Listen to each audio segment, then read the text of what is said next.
बाणगंगा नदीचं पाणी पातळी वाढली आणि काल अचानक पूर आला. मोठं नुकसान जे आहे ते या नदीलगतची जी घरं आहेत बऱ्याच भागामध्ये नुकसान झालं आहे. काय सांगाल याविषयी? अशा प्रकारचा पाऊस हा निदान माझ्या पाहण्यात तरी आत्तापर्यंत पहिल्यांदाच एवढ्या मोठ्या प्रमाणात प्रचंड अतिवृष्टी झालेली मी पाहिली. जवळपास फलटणला 25 मे रोजी 161 मिलीमीटरचा पाऊस झाला आणि 24 मेला सुद्धा साधारण 100च्या आसपास हा गेलेला होता.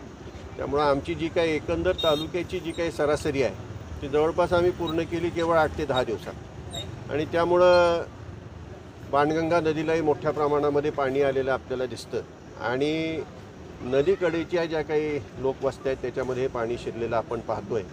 या अचानक आलेल्या आणि कमी अवधीमध्ये असलेल्या पावसामुळं हे सर्व घडलेलं आपण पाहतोय.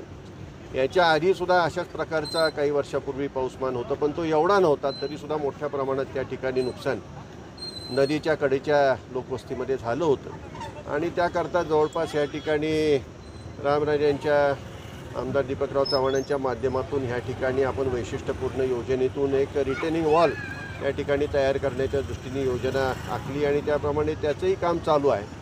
त्याचबरोबर आपण जो उभा आहे तो ब्रिजसुद्धा जवळपास 1.5 कोटीचा हा नाबार्डच्या माध्यमातून झाला आणि त्याच्यामुळं बऱ्याच अंशी पाणी खाली जायला मदत झाली आणि पाणी लवकर ओसरलं देखील.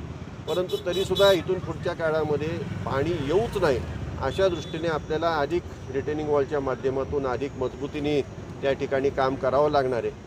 किती पूर आला तरी पाणी येऊ नये अशी परिस्थिती कधीतरीच उद्भवते, पण कधीतरीच ह्या परिस्थिती उद्भवल्यातून फार मोठं नुकसान त्या ठिकाणी नागरिकांचं होतं. ते न भरून येणारं नुकसान या भागातल्या लोकांचं झालेलं आहे. कारण मुळातच या भागात राहणारे नागरिक हे अत्यंत सर्वसाधारण नागरिक आहेत आणि पोट भरण्यासाठी रोजंदारीच्या माध्यमातूनच त्यांना कामाला जावं लागत असतं.